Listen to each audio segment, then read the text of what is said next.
Hi, I'm Peter Birch and welcome to today's show here on CrittaCam. If you're new to my channel, make sure you hit that like button and the subscribe button. Today, we're down here at this beautiful watercourse. We're looking for the most iconic black snake in Australia. That's right, we're looking for the red-bellied black. Let's go and check it out.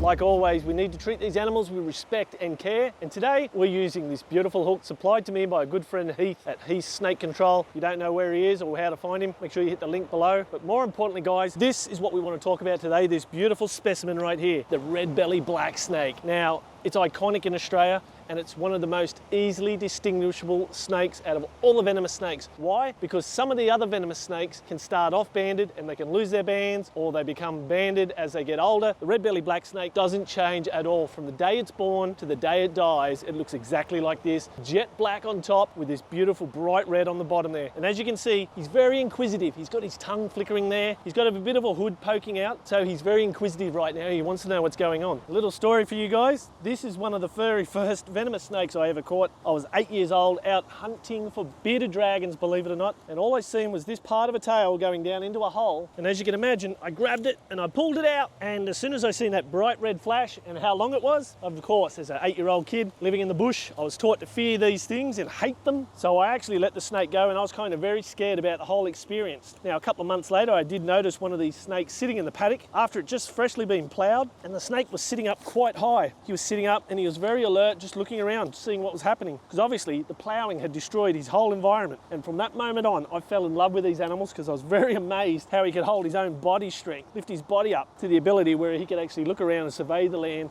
and see what's going on. That is a pretty cool experience, I must admit. Now, it's probably one of the easiest venomous snakes in Australia to handle, probably one of the most placid and calm venomous snakes, but if it does decide to bite us, then we're in some serious trouble right now. Now, as you can see, he's just sitting here basking. He's like the true Australian, to be honest. He loves the sun and he also loves the water, just like all Australians. So that's the reason why we've come down to where there's some water. They like creeks, they like streams, they like lakes, they like rivers, they like dams, they like ponds, and unfortunately ponds, when we build a pond in our backyard, that's where this guy's coming in and he's getting stuck. Now, we do end up putting nets over the ponds because we've stopped the birds from getting the fish, but reptiles, including this snake right here, will feed easily on fish, tadpoles, frogs, lizards. It'll even eat its own kind, other snakes. They'll eat birds, rodents, all sorts of things. These guys are opportunistic. They'll eat just about anything they can find, and I mean, absolutely gorgeous creatures at that. Now, they are a little bit sexual dimorphic, which means the females do get a little bit bigger than the males, and they usually average around about 70 to 80 centimeters up to a whopping 2 meters. That's right, so they can get quite large and quick and robust. Compared to other venomous snakes, they typically have small venom glands at the back of their head here again, and obviously, just like all Australian snakes, it's a front fang venomous snake, belongs to the Elapid family. Absolutely amazing animals, and I mean, you can't help but fall in love with these beautiful creatures, that nice, easy working demeanor. But as you can see, he's a little bit skittish. He will get a little bit upset if we start poking him a bit, but at the moment, we're just going to play the game where we're nice and happy. Now, these beautiful snakes, unlike the rest of the black snake family,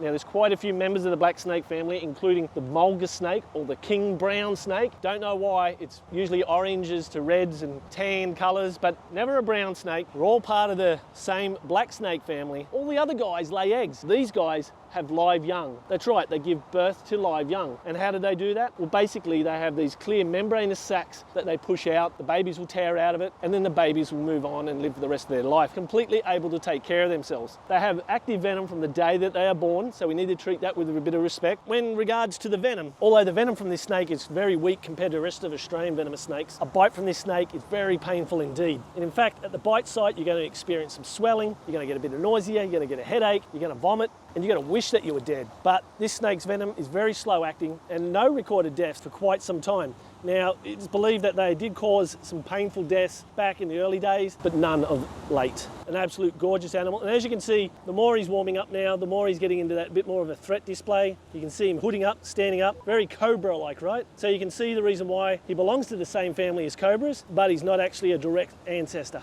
Now, handling these snakes, you've got to remember there's the bitey end and the stinky end. They will musk you. So you need to make sure that you're always prepared for the musk. Now, tip of the tail is very sensitive. So you can imagine if you're trying to handle this snake, you don't want to handle it down here or here because it's going to be very painful to the animal. You're going to try and get at least a bit of a grip on it. That way you can control the animal, you can manipulate and move him, but it's also safe for the animal because if you don't want to break his back or hurt him, it's also safe for me as a handler to be able to manipulate and move him like that. The hook is a secondary because we want to keep that sharp end as far away as possible to us, because unfortunately the sharp ends, when it actually touches you, they usually bite hold of you. And as you can see right now, he seems to be very calm, very docile, but as soon as I put my foot there, you can see he's going to be a little bit upset about this. See? Now he's got his attention. Now my intention's not for him to bite because I don't want him to hurt himself and I don't want to upset him too much. It's not that he's aggressive, he's just not really sure of what's going on. And as you can see, the more I poke him, the more he's getting a little bit more inquisitive. And that typical S, look at that S. These guys are a little bit flitchy when they sort of do their attack. They sort of flick to the side, they'll give it a bit of a bite.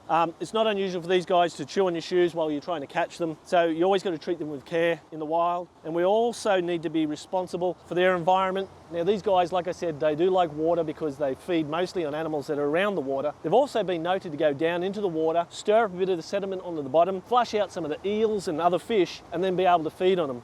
These guys are quite at home in the water, and especially around this wet, murky, swampy sort of areas. And as you can see, I'm gonna pick him up. And the reason why we use this particular hook, very easy to use for Australian venomous snakes. They can sit deeply in that sort of V section. And as you can see, what an absolutely gorgeous creature right there. And you can see that beautiful red belly. I hope you guys enjoyed today's show. I hope you learned something absolutely amazing about these beautiful snakes. And I want you all to continue to appreciate and love nature. Hit me up on Facebook, Twitter, Instagram. Don't forget TikTok. Until next time, guys, I'll be out looking for stuff in nature. Thanks for watching CrittaCam.